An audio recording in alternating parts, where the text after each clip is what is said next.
रहमानिर्रहीम। एक बड़ा ही अहम मसला अक्सर अहबाब पूछते रहते हैं कि बाज़ औक़ात बंदा रोज़े की हालत में होता है और दांतों में से कोई ज़र्रा वगैरह, कोई गोश्त का टुकड़ा या किसी भी बीज वगैरह का दाने का फंसा हुआ टुकड़ा वो निकल आता है,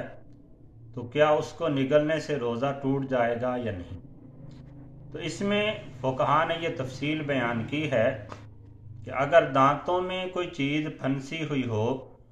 और रोज़ेदार रोज़े की हालत में उस दांतों में फंसी हुई चीज़ को निकाले और उससे निगल जाए, तो इसकी दो सूरतें हैं कि अगर तो वो एक चने के दाने की मिकदार से कम है तो बंदे ने दांतों में उसे निकाला और मुंह में से ही निगल गया, मुंह से बाहर नहीं निकाला, तो ऐसी सूरत में उसका रोज़ा फासिद नहीं होगा। लेकिन वो जो चीज़ दांतों में फंसी थी उसकी मिकदार अगर एक चने के दाने से ज़्यादा हुई,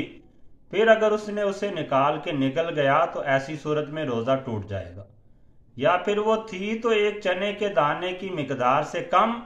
लेकिन उसने पहले उसे मुंह में से बाहर निकाला, दांत से निकाल के मुंह से बाहर निकाला और फिर दोबारा मुंह में ले जाके निगल गया, तो ऐसी सूरत में अगर वो चने के दाने की मिकदार से कम भी होगी तो रोज़ा टूट जाएगा। यानी अगर तो चने की मिकदार से कम है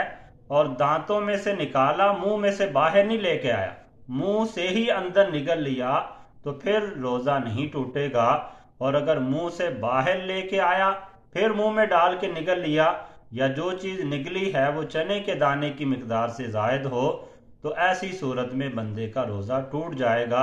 और अगर वो ज़्यादा मिकदार में है, यानी चने के दाना जो उससे ज़्यादा मिकदार में है, तो उससे रोज़ेदार को निगलने से परहेज़ करना चाहिए। दूसरी सूरत इसमें यह है कि बाज़ औक़ात बलगम वगैरह, रेशा वगैरह, रींठ मुंह के अंदर आ जाता है। इसकी दो सूरतें होती हैं, बाज़ औक़ात नाक के ज़रिए से नीचे हलक की तरफ उतरता है और बाज़ औक़ात हलक में से ही खंगार वगैरह पैदा होता है, तो उसके निगलने से रोज़ा टूटेगा या नहीं। तो इसके बारे में भी फ़ुक़हा ने ये बयान फरमाया कि वो जो खंगार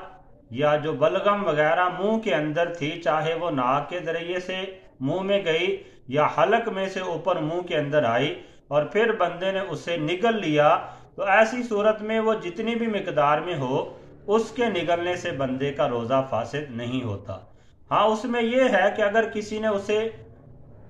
अपने हाथ के ऊपर बाहर लिया या किसी भी एतबार से बाहर निकाल के फिर अगर मुंह में डाल के निकलेगा, तो फिर थोड़ी मिकदार में भी वो बलगम या रेशा होगा तो उससे रोज़ा टूट जाएगा। लेकिन अगर मुंह के अंदर से बाहर नहीं निकाला और मुंह में वो ज़र्रात आए, चाहे वो बलगम के थे, रींठ थी, जिस तरह भी चीज़ थी, थूक था, उसे वैसे ही हलक से नीचे ले गया, तो ऐसी सूरत में बंदे का रोज़ा फासिद नहीं होगा।